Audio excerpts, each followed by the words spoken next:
Monday Morning Marketing Podcast is brought to you by Esther of IPA Group, bringing premier online promotion to your business. And Melanie of Stomp Social Media Training, who empowers business owners to manage social media and marketing for themselves. And welcome back to another episode of the Monday Morning Marketing Podcast. Today we're joined by Libby Langley, business coach, podcaster, and author, and we're talking about marketing as an autistic introvert. Welcome, Libby. Hi, thanks for having me along. You're very welcome to be here with us. It's a very niche topic that we're talking about, a very interesting topic today. Why marketing as an autistic introvert? Well, because I'm both. And so it's something I can talk about very comfortably. I think it's quite an interesting topic to share with your listeners because they'll be, even if they're not diagnosed or don't necessarily kind of feel that they fall into either camp, there'll be certainly things that people will recognize about the challenges that you have as a business owner. So there's a certain predilection that you have to do a certain amount of things in order to market your business, correct? There is an assumption that certain things have to be done. So how can we support somebody who has been diagnosed with ADHD, ASD, or anything, and help them feel more confidence in their marketing, Libby? Well, for me and the way I work with my clients, it's about making everything as simple as possible, doing what you're comfortable with a slight push. We all need a slight push, but doing what you're comfortable with and just doing lots more of that. So for example, I've always worked in digital marketing. I first started teaching people how to use social media back in 2009. So that's kind of always been my world, but I also find it really overwhelming because it never stops. It never stops. It never stops. And that's something that, as both an autistic person, ADHD, and introvert, you kind of got to learn how to manage that. So for me, the type of marketing that I really love is my podcast, and being on podcasts as a guest like this and speaking at events, because they're kind of one and done but last forever. Which for me suits the way that my brain works and the energy levels I have and all of that. So as an introvert in that part of it, because we're talking about autistic introverts and marketing as both autistic and an introvert, how does the introverted part work if you're speaking at events? Well, for me, I mean, I absolutely love that moment in the spotlight. I find it fantastic, and I know that I can give so much value across in that, and it's the kind of culmination of all my years of experience in business. But the way I manage it is I rest beforehand, I rest afterward. I wouldn't go and speak at an event and then immediately go out for dinner or have be running a mastermind day the next day or something like that. It's really about energy levels and absolutely giving it all, mentally and kind of physically, giving it all when you need to, and then just when you're finished. And that's kind of, a lot of that comes from the experience and longevity of being in business, I guess.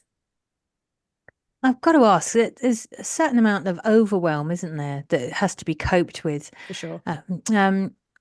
So let's just say, I know normally we talk about people who've got a sort of a medium to long-term business, but let's talk about startups in this instance here. What kind of strategies or work do they need to put in order to help them go up there for the first time? I mean, I'm sure it matters on the size of the audience as well, and what kind of platform. But any time that you're standing up there, and you don't have to be on any spectrum to feel like that. No, you really don't.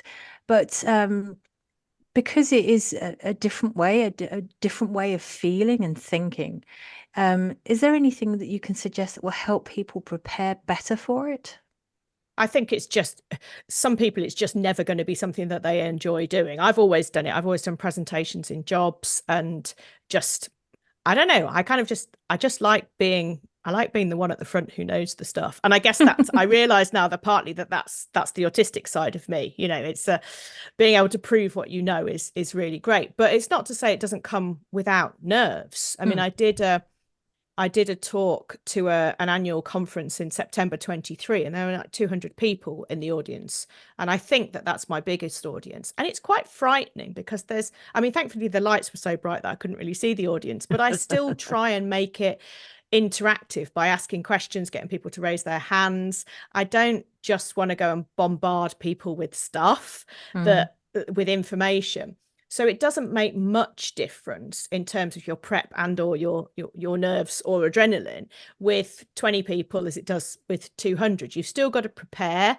You've still got to talk about something that you know what it is, and you've still got to be able to think on your feet. And that's where the kind of ADHD autism is like a gift, because being able to think and change direction is something that kind of is just there, right? It's just how my brain works. So it's the same as anything. It's prepare, know what you're going to talk about, and talk confidently. And all the top tip, I guess, is to remember that you're the one on the stage. Nobody knows what you're going to say apart from you. So if you get lost, go off on a tangent. It does not matter because nobody knows anyway. So talk confidently, stick to your time limit, and enjoy it. Yeah. Sticking to the, startups, say they're not going to be going onto stage, but more in the getting themselves out there into networking groups, into, meeting other people, introducing themselves and their business. A lot of people, even those that haven't either been diagnosed or aren't on the spectrum, can feel a real fear when they are faced with people that they don't know, people, being thrown into a room, especially an introvert, being thrown into a room of people that you have no idea who they are or what they do or what they're thinking of you. And how can you overcome that? And we're not talking about being up on stage in front of 20 or 200 people. We're talking about walking into a room with maybe 5 other people in it. Yeah, I mean, what I always do, and I didn't really realize that this was a coping strategy until my autism diagnosis, and then I'm like, oh, now it all becomes clear. I am always early. So I always get to somewhere early so that I can go to the loo, and so that I can be kind of first in the room. Therefore, I can choose a seat that I'm comfortable with. And for me, if I'm first in the room, the other people coming in, they're coming in 1 and 2 and 3, and you can kind of talk to them individually and just say hi and, oh, wasn't the parking terrible, or whatever it is that kind of is the perfectly normal British conversation. And then it's much less daunting. Whereas if you arrive late, I mean, that's just sends me over the edge. And walking into a room that's already full of people is something that I don't want to do. So I make sure that I'm always early for things. That's how I would cope. And you were telling us before we started recording that you were diagnosed quite late. You weren't diagnosed as a child. So can you explain a little bit about that process? Yeah, a couple of years ago, I started to realize that I was probably ADHD. There were a community that I'm in, there were a lot of people talking about it and sharing experiences, and I'm like, yep, get all that, understand all that. So I was quite kind of comfortable with that. And then I went to a talk at the Leadmill in Sheffield that was about ADHD, and somebody who suffers terribly with it and is on meds, so a different kind of level to me. And he the person sitting next to me said, oh, you should get an autism test. I'm like, why?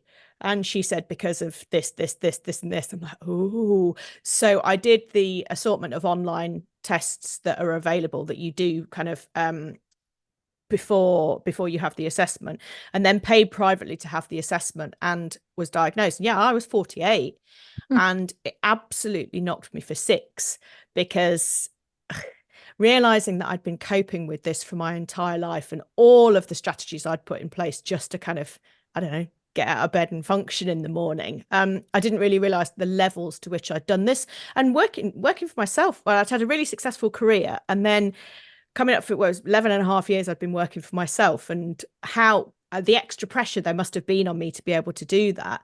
So I kind of went through a phase of, I suppose, grief that I'd got where I'd got despite all this, and if I'd known earlier, life would have been easier. But also then a liberation and an understanding that actually, so if I just change that and just change that, everything will be not better, but easier and kind of less pressure. And it's really helped me in my business because it's not, I don't have a choice as to whether I simplify stuff or systemize stuff. I need to do that. And so I'm really good at helping my clients do that because a lot of them suspect they have ADHD or even diagnosed. So I get that and I can help them much more with that. And it makes it easy to be kind to myself and at home as well. You know, my husband's superb and incredibly understanding. And it's like, right, if something's difficult, like if a train gets cancelled, that's the kind of stuff that I find really difficult because I've planned everything. Oh my God, I'm going to be late. I can't get there. And if I have a meltdown or something, it's fine. We're just like, oh, she's having a meltdown. She'll just have this meltdown and then she'll be fine. And we understand why. And it's the understanding why that's made the big difference. A huge difference in my life as a whole. And I guess that's why I kind of talk about it. You know, it kind of doesn't make any difference externally, really, other than my understanding of other people. But just right, you're not going to be able to ever change the way that you feel. So how can you change the surroundings, the business, the life structure in order to be able to accommodate you better? And that's when kind of the business growth really happens. It sounds like there's a huge amount of acceptance that you've had to partake in here as well. But do you find that there is a greater understanding and an acceptance in the workplace in general of, you know, other business owners or companies that collaborate with you? Because you said the term meltdown, which can help people imagine a meltdown, which could sound quite catastrophic. So do you think there is a greater acceptance, a better understanding than there was than you possibly imagined? Oh, I mean, from 3 years ago, 5 years ago, yeah, it's perfectly acceptable. It's a horrible word to use, isn't it? But to just say I'm ADHD, I'm autistic, it doesn't, in the entrepreneurial world I'm talking about, it doesn't make any difference whatsoever as far as I've discovered. People, since I started talking about it, I've had so many people come to me to say, thank God you're talking about this. And all of this resonates with me and you've really helped me. So that's been fantastic. Just to, I'm not a massive advocate kind of thing, but just talking about my experience, because I talk about my experience with every aspect of life and business. But in the kind of corporate world, I imagine that adaptations that are needed are perhaps for the most part not quite put in place, but it's a world that I'm quite distant from now. You know, I've not had a job for 12 years. So but I think it's becoming more acceptable, and there is funding available. There's the government's access to work scheme, which is great, which is for self-employed or employed people. That's in the UK. Just to stipulate. Sorry, yeah, that's in the UK, which is a fantastic resource. And kind of, it's quite, I find it all quite sort of normalized. You know, I say to people just in passing, not everybody, but just if it comes up in conversation, so I'm autistic, blah, blah, blah, blah, whatever the point of the thing was. I've never had a negative experience. A few people said some things that they didn't believe that I was because they've never seen it. And it's like, yeah, but you see what I show you, and that women are very good at masking. So you don't know what happens behind the scenes. You don't know that I'm crying because someone has got their radio on too loud outside and I can't cope with it. You know, people don't know about that. So the answer is yes and no, I guess. It's certainly not something to be ashamed of or not to talk about, but whether in employment the adaptations and acceptance is as wide as we would hope, I don't know. Probably not. I think it is a topic that, you know, there's a lot of stigma around, or people sort of see, you know, the Hollywood version of autism, and the ones like you were saying, you know, the guy who was medicated because it was because there's a whole range, there's a whole spectrum. There is. So I read somewhere recently that it's more likely, like, the more people have it than realize that they have it. You know, and like you're saying, women especially, masking, boys will get diagnosed with as being hyperactive, and they show it more, or they, in inverted commas, act out more. But girls going through school especially can be just a little, oh, she was so nice and quiet. So, and if you look back over those report cards that we all probably have in our houses, we could actually get a few trigger warnings from those going, huh, I wonder if that's why I now do this, or I wonder if that's why, like you're saying, you didn't realize that was why you always showed up early for networking meetings. Other people might show up late on purpose so they don't have to speak to anyone in the thing, and they just come in as the meeting has started or whatever. So there's so many different things. You can't sort of label someone as autistic and then try to put them in a box with all the other people who are on the spectrum, because it would be like, I don't know, putting all footballers in the same class as Messi, or that's my life is football. Can you tell she has boys? The analogies I use. I have boys. But I mean, there are lots of things that as a general public, we don't realize. And lots of things that maybe, like you say, your neighbors maybe don't realize that they're playing their music too loud and it's annoying you, or they're fixing at the street in front of you and you maybe have to take yourself off for 2 or 3 days. These are things that, unless you voice them, then people aren't going to know. So how can we as marketers market to introverted autistic people? It's just to me, it's just kind of no different than anything else. You craft your copy and market your business to the people that you want to work with. And there's a niche for everybody. Introverts, there's coaches out there or businesses out there that absolutely, it's an introvert's worst nightmare, and they are the business owners. Introverts are the business owners' worst nightmare, because they're not I don't know, necessarily outspoken enough, or dynamic enough, or I don't know, confident enough, or whatever, risk-taking enough, all the things that us introverts are seen to kind of not be. But I don't think, I suppose the thing that I would say is just to be kind to people, and know that everybody is different, and know that whatever people say isn't necessarily what's going on. So it depends on what your business is and how you work. Like I work one-to-one or in mastermind days with my clients. So I spend time like really talking to them and really getting to know them. But if you're running a service-based business that is for 300 people at once, it's impossible to do that. So that's in your marketing message that has the appropriate level of kindness or explanation or quickness of decision, whoever it is that you want to appeal to. It, to me, it's no different than anything. It kind of doesn't make any difference. It's just about choosing your niche and talking to them in the language that they want to hear. Never a truer word spoken, I've got to say. I like the fact that and this is not the correct phrasing, but I hope you see where I'm going with this.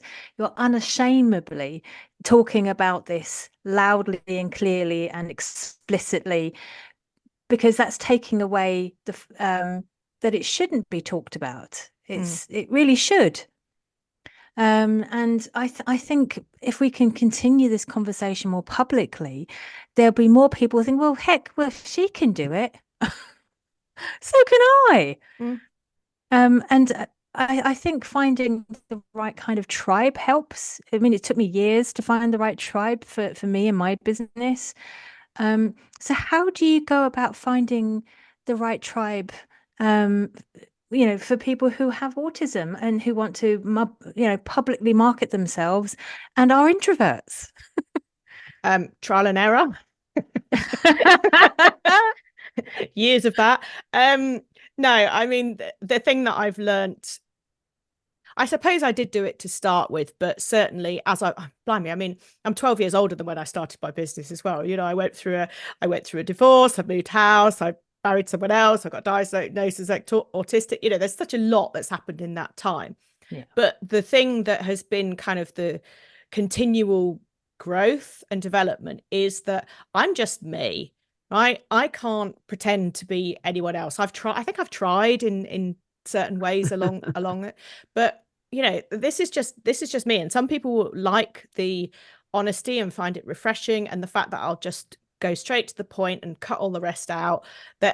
That's really works for some of my clients and some of my audience in my podcast, and but for other people, they don't like it. They need to be nurtured more. They need to be handheld more. But I'm not very good at doing that, and I don't really like doing that. And the way that I run my business, and certainly in my podcast, which is a real good free resource for business owners. So in my podcast, I just share like warts and all, what I've been through, the lessons I've learned, how you can apply that to your business. And I've never been shy of talking about when things have gone horribly wrong and what that's meant. And right, so this is what I've learned. This is what I suggest you do, not the path I took. And that's just the way I've kind of always been, and I'm more and more like that all the time now. I don't mind sharing when it's all gone horribly wrong at all, because it's just part of life in business, which is why that's the name of my podcast and that's the name of my book, because it's just you can't get away from how much having a business is a massive part of your life. Well, you beat me to it, because I was about to ask you what was the name of your podcast. So life in business is open for everybody, but I assume people with autism or ADHD or anything on the spectrum basically would benefit from hearing from. Yeah, not necessarily. Yes, but just literally anybody. But it's any business owner really, but small business owners, and really people who don't want, who are not fans of the hustle and grind. The 24/7. Yeah. It's very much a gentler, smarter, easier way to earn more money in your business. Yeah. Fabulous. So people can contact you at libbylangley.com. Or find you on your podcast. I presume it's on all major stations. It is. Like ourselves. And have you any other things coming up this year? Any resources? Anything that you're going to be talking at? My a resource that people might like is my book, also called Life in Business: Easy Ways to Work Less, Earn More, and Embrace True Happiness. It's available on Amazon worldwide, and that's a really good resource because it's written in an easy to digest format. No lesson is kind of no chapter is more than a page or so long, page and a half long. So you can dip in, dip out, and that will help people to get clarity in their minds and run their business in the way that they want to run their business, not the way they should run their business. And if people want to work with me, they can book a 30-minute mini clarity, what's it called? Quick clarity boost. You see, my brain's thinking 4 steps ahead. Quick clarity boost, 30-minute session with me, or I run mastermind days in the UK every month in person. I just wanted to clarify, do you do any of this online? Because our audience would be quite global. So could people contact you and do any of this session training with you online as well? Yes, the mastermind days, they're in person, so not that, but the quick clarity boost calls, they're all online. So yeah. Okay, perfect. Well, thank you, Libby. I put out a call on a Facebook group that we're all a part of, asking for people who do anything different in marketing. And you certainly do, Libby. And I just wanted to highlight the tremendously good work and all the resources that are out there for people of every level of capability. And, there's literally nothing nobody can do. If you want to do it, you can flip and do it. Yeah. And there are people like Libby who can help you do it. So thank you again for your time today, Libby. Very, very happy to meet you. And that's all we have time for today, but we'll be back very soon with another podcast.